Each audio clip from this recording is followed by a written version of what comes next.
Ó, Vamos lá. Oi, tá vai. Pode falar. liberado. Se puder dar só um pouquinho de zoom, vai facilitar a gente ler aí. Claro. Opa, foi demais. Boa. Foi agora? Casa é sua. Aham. Legal, vamos lá. Gente, então, hoje, né, nosso tema é como dobrar o seu lucro estruturando uma equipe comercial. Preparei aqui um mapa mental para guiar a gente na construção do raciocínio. E eu vou passar por três grandes pilares, tá? Eu vou fazer um paralelo sobre vendas, né, e o mundo do marketing, da questão do digital. Vou falar um pouco sobre a implementação, que tem tudo a ver com governança corporativa, e vou compartilhar com vocês também que talvez seja o grande benefício disso tudo, de eu estar aqui falando, são os meus aprendizados nessa construção de 10 anos de carreira. Então, entrando aqui no primeiro paralelo, como que a gente explica, né, onde venda justifica para vocês e onde que entra a questão do dobrar o seu lucro? Primeiro que vendas tem tudo a ver com gestão de anúncios, por um simples fato.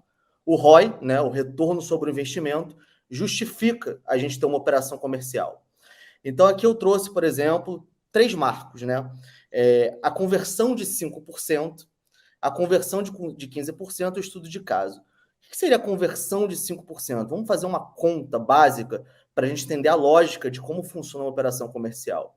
O 5% para uns pode ser muito pouco, para uns podem ser muito, mas se você está começando a botar agora teu pezinho nesse mundo, vamos devagar, um passo de cada vez e pensa nisso aqui como um primeiro marco.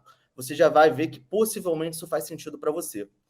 Pensa que hoje, quando a gente vai contratar, começar um departamento comercial, a gente começa a procurar um profissional, né, da área para nos ajudar. E a gente já surge a primeira dúvida, né? Quem é o profissional que a gente vai buscar? É um profissional inicial? É um profissional, às vezes, um parceiro que você conhece, algum familiar? Quem é esse cara? Quando eu vou trazer alguém para fazer uma estruturação de equipe, até mesmo eu que tenho experiência, ou quem não tem a mínima experiência, eu sempre vou recomendar que você traga um profissional que eu denomino como pleno. O que ele é um profissional pleno? Ele é um profissional que ele tem, no mínimo, ali 1 ano de carreira fazendo inside sales. Ele é um cara que tem os conhecimentos básicos referentes a CRM e aos modelos de venda, por exemplo. Já devem ter ouvido falar nessa sopa de letrinha, Spin Selling, GPCT, Bunch.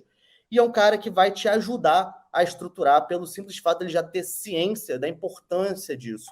Ele já foi um cara provavelmente treinado em algum lugar, então ele corta uma curva de aprendizado. Ele é um cara que consegue te apoiar nesse primeiro momento. Ele já sabe a importância do CRM, que nem todos sabem. A maioria dos vendedores tem passos, né, até chegar no preenchimento pleno do CRM. Mas a gente toma muito e muita chamada. Eu já tomei várias, tá? Eu não gostava de preencher CRM. Até entender o quão importante era eu preencher um CRM para blindar até meus resultados. Afinal, como que eu justificaria para o meu gestor naquela época que eu trabalhei de uma forma certa, como ele desejava, e que eu não consegui atingir a meta por determinado motivo, ou que eu consegui, por determinado motivo também, justificar uma variável de sucesso?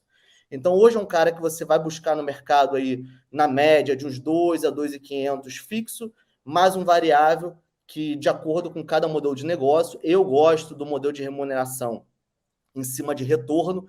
Eu não faço variável em percentual, mas isso é uma particularidade minha. Quem quiser entender um pouco mais sobre como funciona, é um modelo que qualquer um tem acesso, é o modelo OTE, né, que de acordo com determinado, vamos dizer assim, meta que ele tem de faturamento, ele vai conseguir ser remunerado às vezes com um salário e meio, e tem mínimos também, tá? Então, de novo, o ROI justifica. Então, vamos pensar que numa conversão de 5%, um cara que custe 2.500, e a gente vai ter, vamos dizer que na tua esteira de produtos, você tem um produto de R$500, um produto de 1.000, então vai ser mais ou menos ali teu ticket médio de R$750. E aí você gerou 250 leads a um custo de R$3.000. E vamos dizer que desses 250 leads saíram 13 vendas, a tal 5% de conversão. É um faturamento de 9.750, um CAC, que é o custo de aquisição de cliente, ou seja, somatória da minha remuneração do profissional mais o meu investimento em tráfego, dá 5.500, dá 1,8 de ROI. Ou seja, no marco mais básico da nossa jornada em construção de departamento comercial, eu já tenho quase o dobro de lucro do meu investimento. Johnny, 5% é uma taxa boa? Eu tenho que buscar isso? Não significa que seja uma taxa boa. É um primeiro marco que você, se você está montando, você tem que buscar chegar. Quando você vai avançando, você vai começando a fatiar a tua meta. Então, você vai ver que futuramente, por exemplo, você começa somando todos os leads, então, esse 5% em cima dos leads. Depois de uma maturidade comercial, quando você entende que você implementa as fases, você entende que existem momentos diferentes dentro do teu funil, da tua jornada, você começa a quebrar mais essa meta. Então, por exemplo, você já não começa a aceitar pessoas de um determinado perfil, que não entra nesses 250 leads, então volta para marketing. Então, esse número começa a variar. Mas isso não é coisa para você se preocupar agora. Pensa primeiro numa estrutura mínima de você começar a gerar vendas a partir de um vendedor, a partir de uma pessoa que vai te ajudar a orientar o teu consumidor frente à melhor decisão. Hoje está super disputado você conseguir vender para uma pessoa, tem muita oferta, às vezes o mesmo nicho. Então ele precisa de uma orientação fidedigna do melhor caminho. Ele vai te mostrar todos os problemas, tudo que ele quer alcançar com o teu produto, e aí você vai conseguir entender se você consegue ou não. Por isso que vendas hoje é tão justificável nesse mercado. E aí vamos para o segundo passo, cara, conseguir botar uma estrutura, tô indo bem, aonde eu tenho que mirar, Johnny, depois? Cara, você tá com uma operação 3, 6 meses, começou a ter maturidade, começou a errar, porque é normal errar, você vai errar e aprenda com teus erros o máximo possível. Vamos mirar uma conversão de 15% de um time?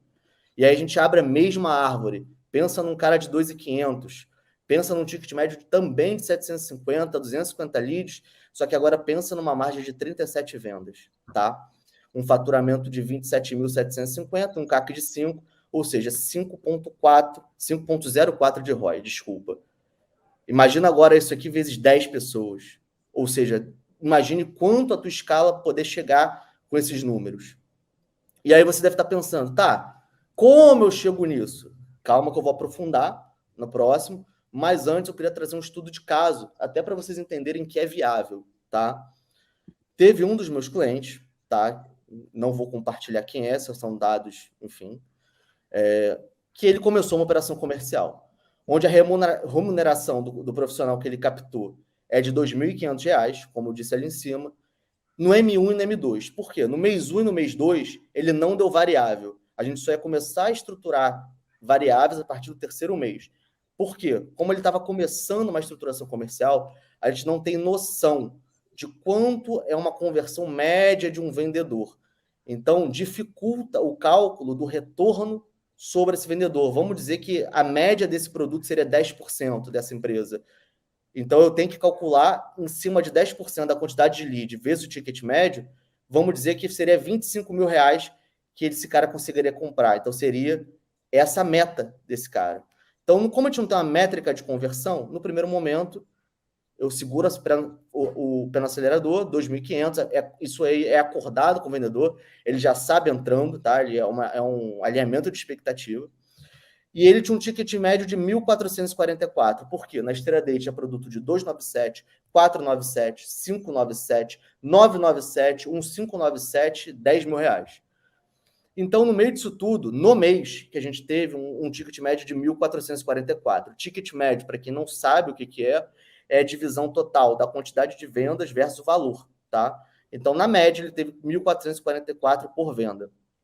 Ele gerou 254 leads a R$ 5.000. Foi um lead que não era barato, era um lead que veio de tráfego frio, ou seja, ele não pausou as campanhas dele de tráfego direto, as estratégias atuais. Ele continuou e abriu uma estratégia concomitante a isso e botou dinheiro ali para fazer o teste, né? Para começar a validação do canal de vendas dele. Ele teve no primeiro mês, com um vendedor novo, tá? No mês 1, contando onboard, contratação e onboard do vendedor. Ou seja, o vendedor só trabalhou ali uma média de 16 dias úteis, tá? Ele teve 15 vendas, uma conversão de 6%, faturamento de 21.664, um CAC de 7.500 a 3,85 de ROI. Cara, isso aí para 16 dias de trabalho, um vendedor que não conhece a tua empresa, você conseguir fazer uma implementação express dessa e ele já conseguir vender isso, eu encaro isso como um baita horizonte de crescimento para esse canal, um baita potencial. Isso aqui eu trouxe só para justificar, para quem tem dúvida se é para mim, se não é, etc. Detalhe, isso aqui era um funil só para novas vendas. Eu nem falei ainda de recuperação, não falei de ascensão, ou seja, pegar um cara que já é teu cliente e vender outra coisa. Isso aqui era só conversão, ou seja, leads novos que levantaram a mão, não conheciam ele, entraram no funil, falaram com o vendedor e tomaram uma decisão de venda. tá? Boa. Johnny, vou colocar uma pergunta na tela aqui, ó, do Cleiton. Claro. Como ele vende o WhatsApp, sessão estratégica? Vamos lá. Nesse caso aqui, como tinham vários produtos, a estratégia foi o seguinte, utilizada. Ele criou uma promessa única, vou dar um exemplo aqui fictício. Meu caso, como se fosse meu caso. Venda mais, aproveitando o mesmo investimento em tráfego pago. Por exemplo, eu captava através dessa promessa, falava para ele conversar com um especialista para a gente apresentar um portfólio de soluções, e a partir disso a gente mapeava no WhatsApp ali, a gente fez um fluxo até usando automação, tá? Então a gente mapeava ali, o cara entrava no WhatsApp, entrava ali, respondia um pré-diagnóstico que a gente criou ali para endereçar ele a solução. Se ele fosse uma solução acima de R$ 500, ele ia para uma reunião. Se ele fosse uma solução menor de R$ 500, que era o meu corte ali, ele ia já para um checkout. E aí, dependendo de 500, geralmente a gente tratava no WhatsApp. Passou para R$ 1.000, já ia para uma reunião mesmo, já agendava no calendário e ia direto para a agenda do cara. Então, dependendo de qual for o produto da tua esteira, qual for a complexidade do nível de venda, a gente vai fazer uma cadência adequada para ele. Cadência é a quantidade de contatos que a gente vai fazer com um determinado lead, né, ali, e usando diferentes canais. Dependendo do teu tipo de venda, cara, pode usar até e-mail, por exemplo. Eu já usei na minha vida até carta, e não tô brincando. Já usei até carta para níveis muito altos de negociação. Uma live minha, se você já gostou desse trechinho, imagino que sim, porque você ficou até o final, você vai assistir agora a live completinha. Nossa, sua cabeça vai fazer assim, ó. Puff. Você vai agora aqui embaixo na descrição, tá, do vídeo ali no YouTube, e lá tem o link para a live completa. Então você vai fazer isso agora e vai lá assistir.